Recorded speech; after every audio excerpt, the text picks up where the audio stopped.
धनबाद 13 नवंबर 2025 धनबाद जिले के गोविंदपुर में लंबे समय से चली आ रही ट्रैफिक जाम की समस्या के समाधान की दिशा में बड़ा कदम उठाया गया है। सांसद ढुलू महतो ने एनएच 19 पर 5 किलोमीटर लंबे एलिवेटेड फ्लाईओवर का शिलान्यास किया। इस परियोजना पर लगभग 330 करोड़ रुपए की लागत आएगी और निर्माण कार्य जीट एशिया कंपनी द्वारा अगले 2.5 वर्षों में पूरा किया जाएगा। शिलान्यास समारोह में बड़ी संख्या में स्थानीय नागरिक उपस्थित रहे। इस दौरान ग्रामीणों ने 75% स्थानीय लोगों को रोजगार देने की मांग रखी, जिस पर सांसद ने कंपनी प्रतिनिधियों को स्पष्ट निर्देश दिया कि स्थानीय युवाओं को प्राथमिकता दी जाए और निर्माण कार्य की गुणवत्ता किसी तरह का उसमें समझौता ना हो। मीडिया से बात करते हुए सांसद ढुलू महतो ने बताया कि धनसार से गोविंदपुर तक प्रस्तावित फ्लाईओवर प्रोजेक्ट, जिसे पूर्व में अस्वीकृत कर दिया गया था, को पुनः स्वीकृति दिलाने की प्रक्रिया जारी है। इसके अलावा पुल चौड़ीकरण और मटकुरिया से विनोद बिहारी चौक तक नए फ्लाईओवर निर्माण की योजना का भी जल्द शिलान्यास किया जाएगा। सांसद ने कहा कि इन सभी परियोजना के पूरा होने के बाद धनबाद शहर को ट्रैफिक जाम से बड़ी राहत मिलेगी, नागरिकों को सुरक्षित और सहज आवागमन की सुविधा मिलेगी, साथ ही सड़क दुर्घटनाओं में भी कमी आएगी। Manju Kumar, state head, Jharkhand. हो गया। अब माफिया लोग के खिलाफ अगर आवाज उठाता तो इसलिए हम चाहेंगे, माननीय मुख्यमंत्री जी से फिर से हम आग्रह करना चाहेंगे, करबद्ध प्रार्थना करेंगे, धनबाद बोकारो को लूटने वाले माफिया से बचाइए।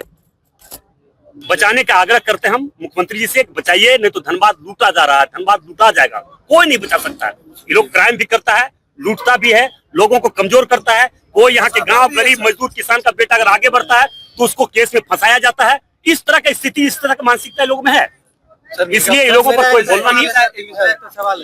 डेवलपमेंट हो रहा है सर, हम लोग यहाँ के लोकल हैं, हम लोग को रोजगार।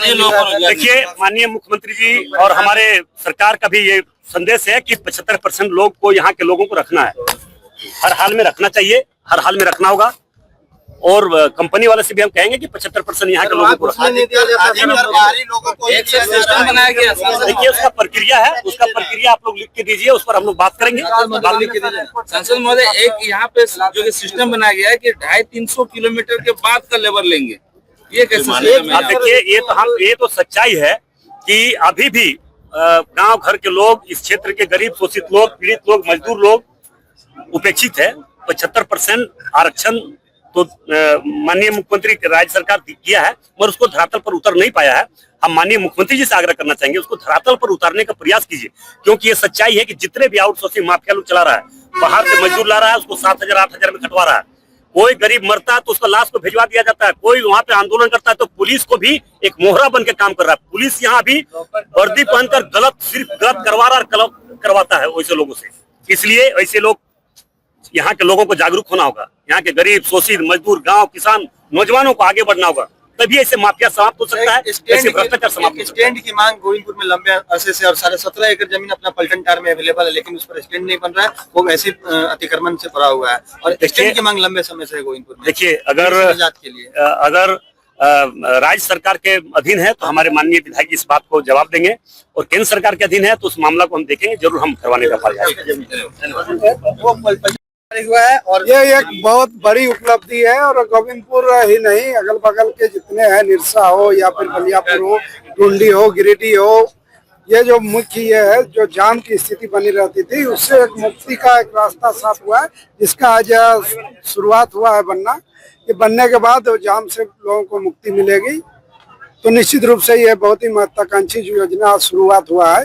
इसके साथ ही ये कहना, सांसद महोदय जी का जो ये था, उस पर हम कुछ बात रखना चाहेंगे कि ये गया पुल के संबंध में मेरे चुनने के बाद राज सिन्हा जी का सवाल आया था। उस सवाल में मुख्य रूप से मैंने उनका साथ दिया था। मुख्यमंत्री जी के पास जाके पर्सनली मिल के उसका जो DPR में सहयोग करना, उस सहयोग हमने किया है।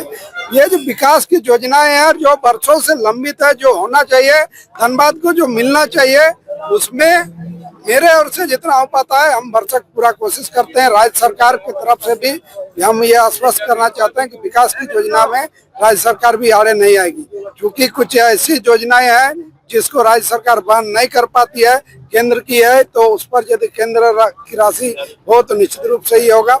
दूसरा जो एक सवाल गोविंदपुर में सबसे ज्यादा अभी देख रहे हैं, ये जो निर्माण कार्य है इसकी गुणवत्ता यदि सही नहीं रहती है तो यहाँ कोलकाता से दिल्ली जाने वाले या दिल्ली से कोलकाता आने वाले लोग प्रभावित नहीं होंगे।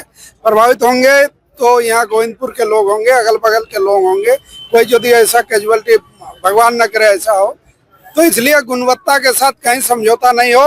यहाँ के स्थानीयों को 75% रोजगार मिले। माननीय सांसद महोदय जी से आग्रह हम करना चाहेंगे कि हमारे सिंदरी में भी HURL 75% नहीं दे रही है, तो उस पर भी जब इनका जो सहयोग हम लोग चाहेंगे वहाँ भी सहयोग मिले, हम लोग वहाँ भी यहाँ के सिंदरी विधानसभा के लोगों को नियोजित कर सके। यहाँ पे एक स्टैंड की मांग है सांसद महोदय, ये विधायक जी, स्टैंड की मांग यहाँ पर गोविंदपुर में, और 17.5 एकड़ जमीन आपका पलटन टार में खाली पड़ा हुआ है।